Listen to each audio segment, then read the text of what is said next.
nome é Franciele, eu sou psicóloga, moro na cidade de Adamantina, interior de São Paulo, e hoje nós vamos falar sobre o Setembro Amarelo. O tema é vulnerabilidades interseccionais e saúde mental, impactos do racismo, LGBTfobia e desigualdade social no sofrimento psíquico e no suicídio. O suicídio, ele é um problema de saúde pública global e um desafio para o sistema de saúde brasileiro. Segundo a OMS, o suicídio ele é um evento evitável e altamente impactado por políticas de saúde e intervenções comunitárias. Assim como o infarto pode ser evitado com hábitos saudáveis e as doenças infecciosas podem ser evitadas também com as devidas vacinas. O suicídio também pode ser evitado se a pessoa ela tiver uma boa rede de apoio, acesso a políticas públicas e tiver um bom atendimento no sistema de saúde. A taxa de mortalidade por suicídio no Brasil tem mostrado uma tendência crescente e um aumento significativo entre jovens e mulheres. Para cada óbito, ocorrem 20 tentativas, o que evidencia a dimensão do problema e a necessidade de atenção imediata. Pesquisas internacionais aumentam esse número de 20 para 25.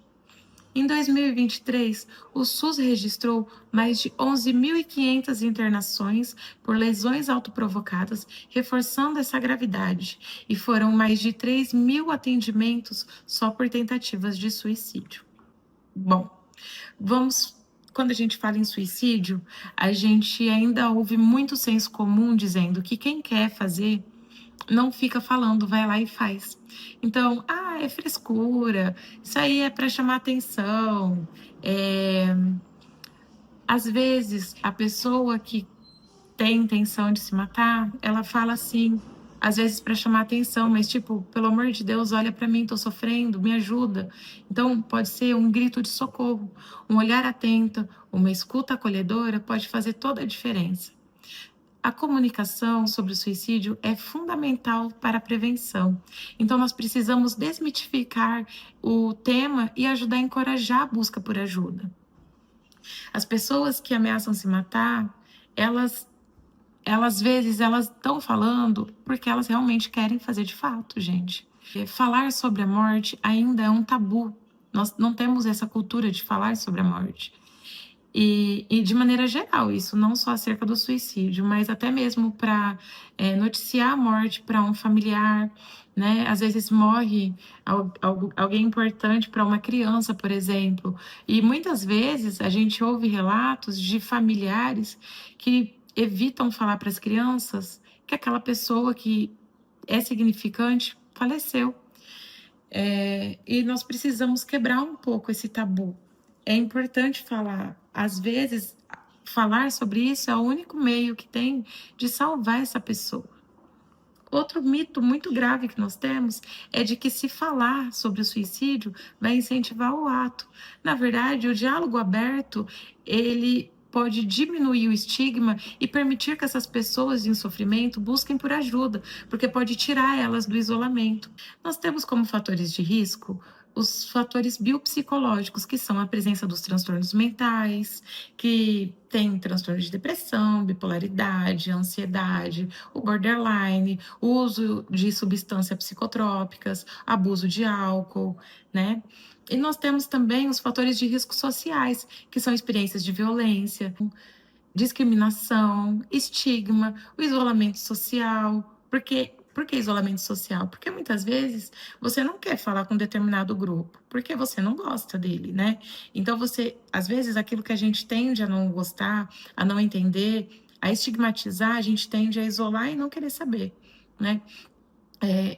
Vulnerabilidades relacionadas aos marcadores de raça, gênero, classe social e orientação sexual também são fatores de risco para esses grupos, né? Ações de violência e marcas coloniais na sociedade contribuem para o fenômeno. Fatores de proteção, por outro lado, eles envolvem a resiliência, habilidades de enfrentamento, busca por ajuda profissional. Esses fatores de proteção nós desenvolvemos individualmente, né? Então, às vezes, você tem repertório para enfrentar determinadas situações, mas nem sempre você tem. Tudo vai depender do ambiente em que você cresceu, da sua rede de apoio e do repertório de vida que você tem. Repertório porque os meios de enfrentamento que você foi encontrando para sobreviver, para crescer, né?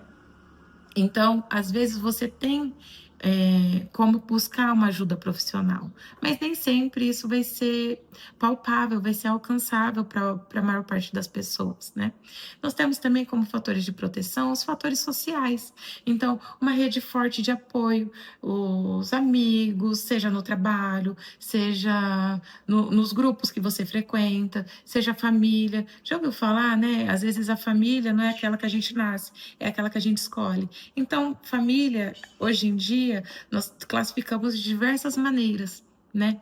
Então, às vezes, não tem amigo que a gente considera família, então, às vezes, é sua família também. Então, dentro da comunidade, os grupos que você frequenta, e também acesso facilitado ao serviço de saúde mental. Porque se a pessoa ela se sentir pertencente, ela pode ajudar ela na busca também de não só de um sentido para a vida dela, mas na busca de querer melhorar a sua própria vida e querer ajudar também outras pessoas. Porque quando nós fazemos parte de um grupo, nós queremos um ajuda o outro, né? Então, por exemplo, se você faz parte de um grupo de igreja, né? Faz parte de um grupo religioso. Todo mundo que está ali e faz parte do seu ciclo diário, são pessoas que você quer ver bem, porque são pessoas que você se identifica. Então, nós temos aí também a importância da escuta, do acolhimento e da não culpabilização. O principal papel do profissional de saúde mental e da comunidade é oferecer uma escuta ativa e empática, sem julgamentos.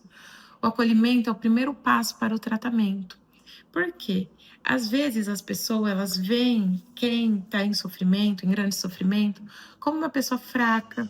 E isso vai criando um estigma de que essa pessoa ela não é digna de buscar um atendimento, um acolhimento.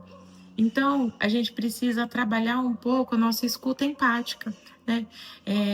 E não olhar aquela pessoa como uma pessoa fraca. Se a pessoa optou por conversar com alguém, ela já está sendo muito forte de estar demonstrando que ela tem, de estar sinalizando que ela está nesse sofrimento. Ainda há muito estigma, né, acerca da saúde mental no geral. Mas quando a gente fala em suicídio, em sofrimento muito profundo, esse estigma ele tende a ser muito piorado, digamos assim, né?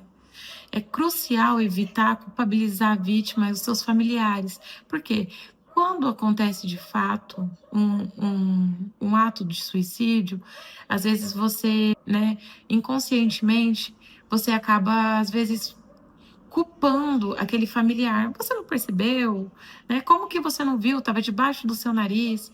E aí isso vai agravar o sofrimento de quem ficou.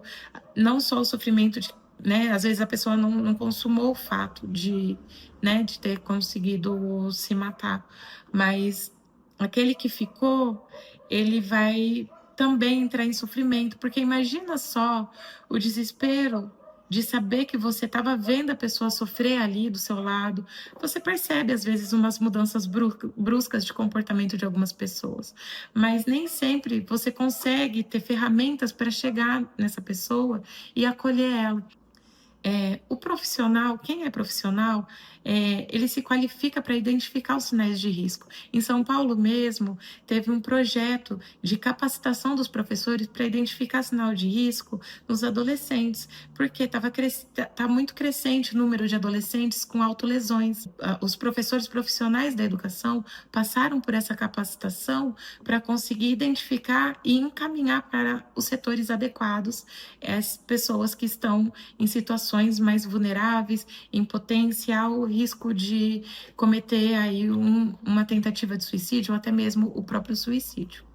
Nós estamos vendo, então, nesse módulo, que o suicídio, o ato de se suicidar, ele não é um fator isolado que acontece repentinamente. Na verdade, ele é um estudo muito complexo. Nós também estamos vendo que nós podemos ser agentes, né, através de escuta, de acolhimento, nós podemos, dar uma atenção para essa pessoa, para que ela tenha o pertencimento, para que ela saia do isolamento, para que ela busque por ajuda profissional.